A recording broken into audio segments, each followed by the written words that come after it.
ಭೂಸ್ವಾಧೀನ ಪ್ರಕ್ರಿಯೆಯನ್ನು ವಿರೋಧಿಸಿ ಬೆಂಗಳೂರಿನ ಹೊರವಲಯ ಆನೇಕಲ್ನಲ್ಲಿ ರೈತರು ಬೃಹತ್ ಪ್ರೊಟೆಸ್ಟ್ ಅನ್ನು ಮಾಡಿದ್ದಾರೆ. ಸರ್ಕಾರದ ವಿರುದ್ಧ ಆಕ್ರೋಶವನ್ನು ಹೊರಹಾಕಿದ್ದಾರೆ.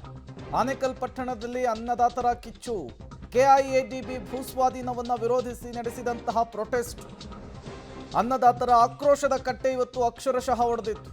ಆನೇಕಲ್ ತಾಲೂಕು ಕಚೇರಿಗೆ ರೈತರು ಮುತ್ತಿಗೆ ಹಾಕಿದಂತಹ ಪ್ರಸಂಗ ಕೂಡ ನಡೆಯಿತು. ತಾಲೂಕು ಕಚೇರಿಯ ಗೇಟನ್ನು ಮುರಿದು ಸಾವಿರಾರು ಸಂಖ್ಯೆಯಲ್ಲಿ ಅನ್ನದಾತರು ತಾಲೂಕು ಕಚೇರಿಯನ್ನು ಪ್ರವೇಶ ಮಾಡುವುದಕ್ಕೆ ಮುಂದಾಗ್ತಾರೆ. ಈ ಸಂದರ್ಭದಲ್ಲಿ ಪೊಲೀಸರು ಪ್ರತಿಭಟನಾ ನಿರತರನ್ನು ನಿಯಂತ್ರಿಸುವುದಕ್ಕೆ ಹರಸಾಹಸ ಪಟ್ಟಿದ್ದಾರೆ.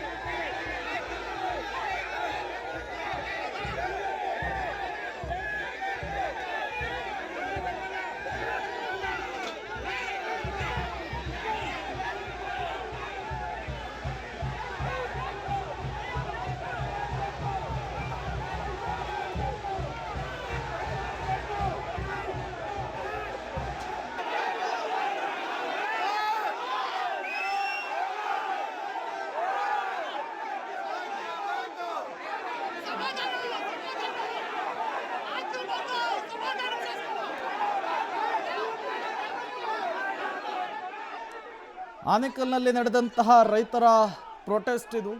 ಭೂಸ್ವಾಧೀನ ಪ್ರಕ್ರಿಯೆಯನ್ನು ತತ್ಕ್ಷಣಕ್ಕೆ ಸರ್ಕಾರ ಕೈಬಿಡಬೇಕು ಅಂಥೇಳಿ ತಾಲೂಕಿನ ದಂಡಾಧಿಕಾರಿಗಳ ಕಚೇರಿಯ ಮುಂದೆ ಬೃಹತ್ ಪ್ರೊಟೆಸ್ಟನ್ನು ಮಾಡಲಾಗಿತ್ತು.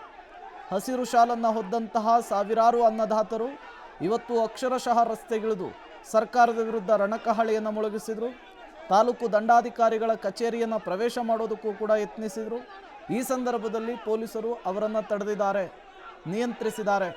ತತ್ಕ್ಷಣಕ್ಕೆ ಸ್ಥಳಕ್ಕೆ ಜಿಲ್ಲಾಧಿಕಾರಿಗಳು ತಾಲೂಕು ದಂಡಾಧಿಕಾರಿಗಳು ಬರಬೇಕು ಅನ್ನುವಂತಹ ಆಗ್ರಹವನ್ನು ಕೂಡ ಈ ಸಂದರ್ಭದಲ್ಲಿ ರೈತರು ಇಟ್ಟಿದ್ರು.